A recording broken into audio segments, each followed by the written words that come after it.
Welcome back everybody to another video of reselling history. In this video today, I need your advice on whether I should restore this antique watch that I got in this junk drawer lot, or I should just sell it as it is. So I paid $80 for this junk drawer lot. It has a lot of collectibles I want to go through. It even has some gold. So without further ado, let's get to it. So like I said, I paid $80 for this junk drawer lot. It comes with a lot of collectibles, and I'm hoping to make some profit.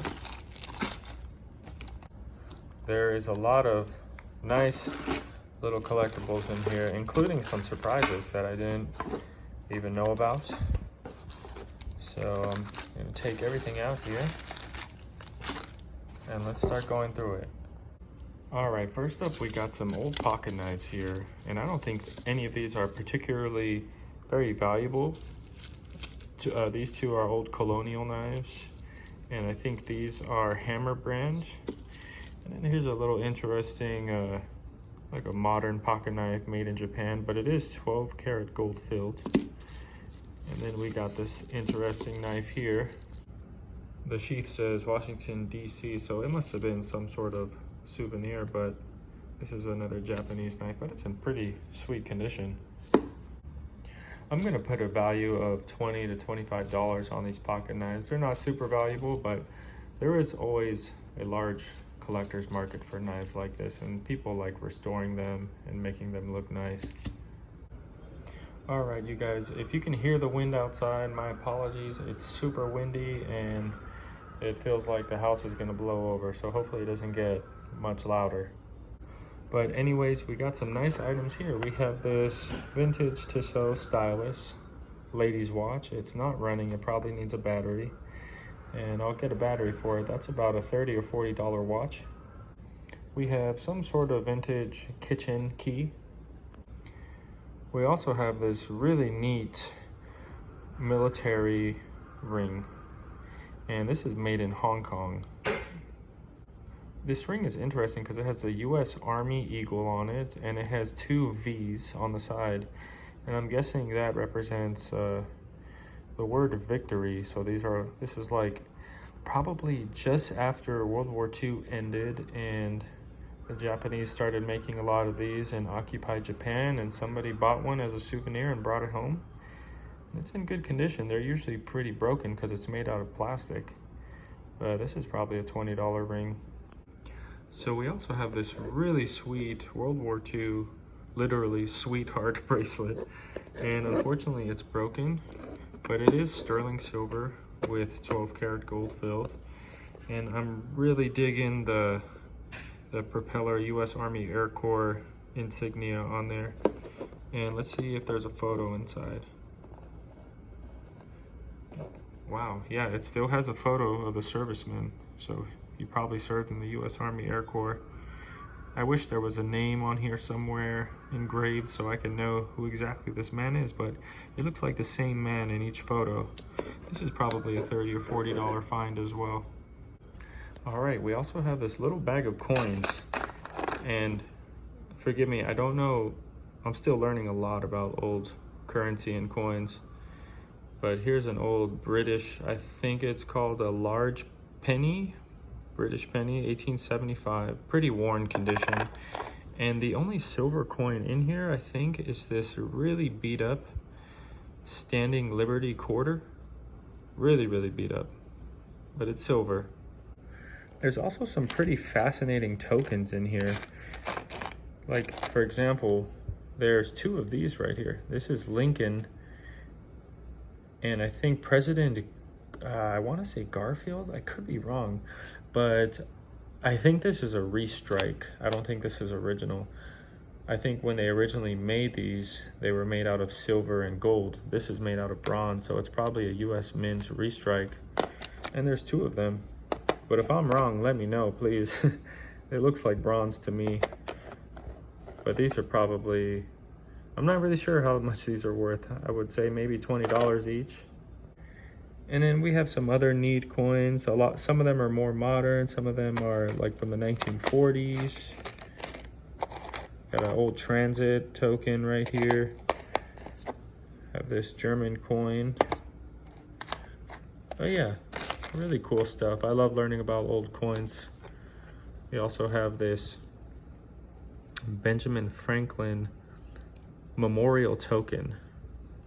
I wonder how old this is. It's a souvenir, but that's pretty cool. I think there's a few of these in here.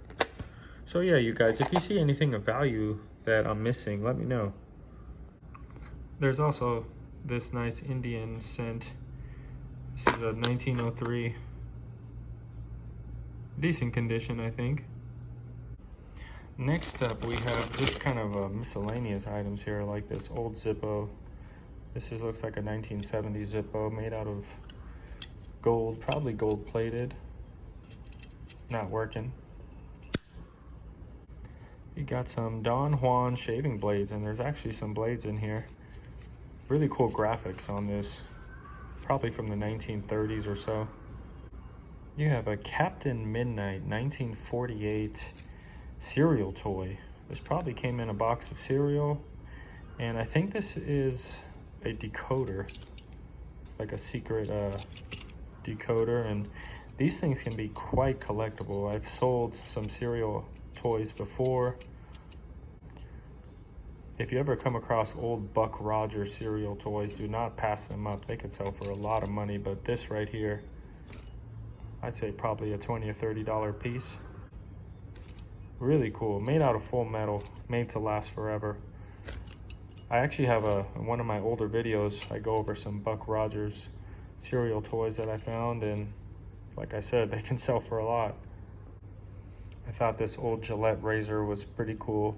It does open up still. It has these numbers here, probably for some sort of setting. Yeah, some sort of setting. But Gillette can be pretty they're probably the most collectible out of all of the razors. And I have another one too. This one's a little different design, but it's Gillette. And then just some like cheaper costume jewelry in here, like this little locket.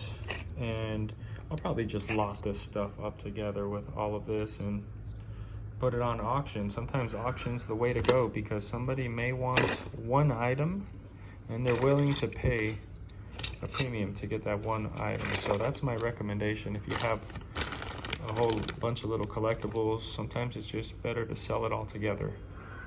Next up, I have this really kind of unique looking bracelet. So it has these pearls, and it is missing a few, but I do have the pearls. It looks like they fell off when they were being shipped, but it's really kind of odd looking to me, especially the design. There's like a little star. Oh, I actually think, yeah, there's supposed to be a pearl right there too. I don't know if that's made out of onyx or what era this is from. I don't see any markings. It looks like it might be made of brass. And what do you guys think? Do you think this is a pretty old piece right here? It might be from the Victorian era or so. Maybe, is it a mourning bracelet? Something like that. Let me know what you think in the comments. All right, like I said earlier in the video, there were a couple surprises, and these are those surprises here, and I wanted to go over that. First of all, this is I think it's 14 karat gold. Let me see if I could zoom in here. And the brand is called Milor Italy. And I almost missed these. I almost thought they weren't gold. And I just want to advise everybody, always double check your jewelry to make sure there's no tiny little hallmarks like that. It is so tiny you could barely see it. But I have a pair of earrings that are 14 karat gold. They probably weigh about 3 or 4 grams, and you know, that's probably around $100 worth of gold right there. But if I sell them as earrings, maybe $150. So really cool. I think they're designer brand, Milor. I've never heard of them, but yeah, well, that's a great surprise. Okay, and next up, this other surprise. I need some advice on this because I really don't know what kind of necklace this is. It does appear to be pretty old, and I don't see, there's no hallmarks on them. There is a little bit of like somebody scratched some letters or something in it, but anyways, it definitely looks like gold to me. What do you guys think? You see that's the little scratch I was talking about. They're like little numbers, and it really appears to be gold. I'm gonna have to get it tested just to double check, but I'm not sure what kind of gemstones they are either. They're kind of a yellow orange tint gemstone. But yeah, I need some advice on this because it's such a strange type of necklace.